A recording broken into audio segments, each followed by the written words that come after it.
ಅಭಿವೃದ್ಧಿ ಕಾಮಗಾರಿಯ ಬಿಲ್ ಮಂಜೂರಾತಿಗೆ 2 ಲಕ್ಷ ಲಂಚ. ಎಸಿಬಿ ಬಲೆಗೆ ಬಿದ್ದ ಸಹಾಯಕ ಇಂಜಿನಿಯರ್. ಪೆದ್ದಪಲ್ಲಿ ಪುರಸಭೆಯ ಸಹಾಯಕ ಇಂಜಿನಿಯರ್ ಕಲ್ಲೆಪಲ್ಲಿ ಸತೀಶ್ ಕುಮಾರ್ ಗುತ್ತಿಗೆದಾರರಿಂದ 2 ಲಕ್ಷ ರೂಪಾಯಿ ಲಂಚ ಸ್ವೀಕರಿಸುವಾಗ ತೆಲಂಗಾಣ ಭ್ರಷ್ಟಾಚಾರ ನಿಗ್ರಹ ದಳದ ಬಲೆಗೆ ಬಿದ್ದಿದ್ದಾರೆ. ಸ್ಮಶಾನ ಅಭಿವೃದ್ಧಿ ಕಾಮಗಾರಿಯ 12.28 ಲಕ್ಷ ರೂಪಾಯಿಗಳ ಅಂತಿಮ ಬಿಲ್ ಅನ್ನು ಪ್ರಕ್ರಿಯೆಗೊಳಿಸಿ ಅನುಮೋದನೆಗೆ ಕಳುಹಿಸಲು ಆರೋಪಿಯು ಲಂಚಕ್ಕೆ ಬೇಡಿಕೆಯಿಟ್ಟಿದ್ದನು. ಕಾರ್ಯಾಚರಣೆ ನಡೆಸಿದ ಕರೀಂನಗರ ಎಸ್ಪಿ ಅಧಿಕಾರಿಗಳು ಲಂಚದ ಹಣವನ್ನು ಪಡೆಯುತ್ತಿದ್ದಾಗ ಆರೋಪಿಯನ್ನು ಆತನ ನಿವಾಸದಲ್ಲಿ ಬಂಧಿಸಿದ್ದಾರೆ. ಆರೋಪಿಯ ಮನೆಯ ಮೇಲೆ ದಾಳಿ ನಡೆಸಿದ ಎಸಿಬಿ ತಂಡ ಲೆಕ್ಕವಿಲ್ಲದ 32.31 ಲಕ್ಷ ರೂಪಾಯಿಗಳ ನಗದನ್ನು ವಶಪಡಿಸಿಕೊಂಡಿದೆ.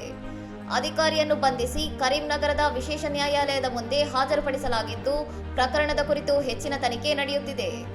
ಲಂಚದ ಬೇಡಿಕೆಗಳನ್ನು ತಡೆಗಟ್ಟಲು ಸಾರ್ವಜನಿಕರು ಎಸಿಬಿಯ ಟೋಲ್ ಫ್ರೀ ಸಂಖ್ಯೆ 1064ಗೆ ದೂರು ನೀಡುವಂತೆ ಅಧಿಕಾರಿಗಳು ಮನವಿ ಮಾಡಿದ್ದಾರೆ.